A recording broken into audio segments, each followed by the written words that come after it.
నా ప్రియమైన పరలోకపు తండ్రి, మితిలేని జ్ఞాన సంపన్నుడా, నీకు స్తోత్రం చెల్లిస్తూ నాకిచ్చిన రక్షణకై వందనాలు చెల్లిస్తూ ఈ సమయాన్ని ఆశీర్వదించమని ప్రభు అయిన యేసుక్రీస్తు నామములో స్తుతించి ప్రార్థించి వేడుచున్నాము తండ్రి. ఆమెన్. జనవరి 24 ఎడారిలో సెలయేర్లు అనుదిన ధ్యానమాలిక.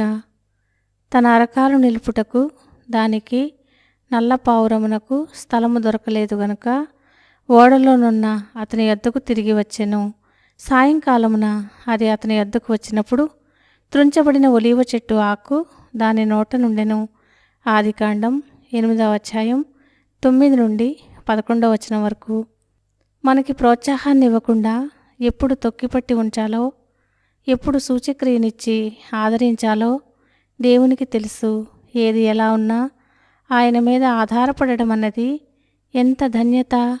ఆయనకి మన జ్ఞాపకం ఉన్నామనే రుజువులేమీ కనిపించనప్పుడు ఇదే మన కర్తవ్యం. కంటికి కనిపించే సూచనలన్నింటికన్నా తానిచ్చిన మాట మనల్ని ఎప్పుడూ గుర్తుంచుకుంటానని, ఆయన చేసిన వాగ్దానం ఎక్కువ నమ్మదగినది, ఎన్నదగినది అని మనం గ్రహించాలని ఆయన ఉద్దేశం. ఆయన ప్రత్యక్షమైన సూచన పంపితే అది మంచిదే. అది లేకుండా ఆయన్ని నమ్మిన మనం, అది కనిపిస్తే రెట్టింపు ఉత్సాహంతో ఆయన్ని స్తుతిస్తాము. ఆయన వాగ్దానం తప్ప మరే ఇతర సాక్ష్యాలు లేకుండా నమ్మిన వాళ్ళు ఆయన నుండి అందరికన్నా ఎక్కువ ప్రేమ బహుమానాలు పొందుతారు. తుఫాను మబ్బులు చుట్టూరా కమ్మితే, పరలోక స్వరం మోగబోతే నమ్మండి, ఆయన్ని మీ ప్రార్థనలన్నీ వింటున్నాడు.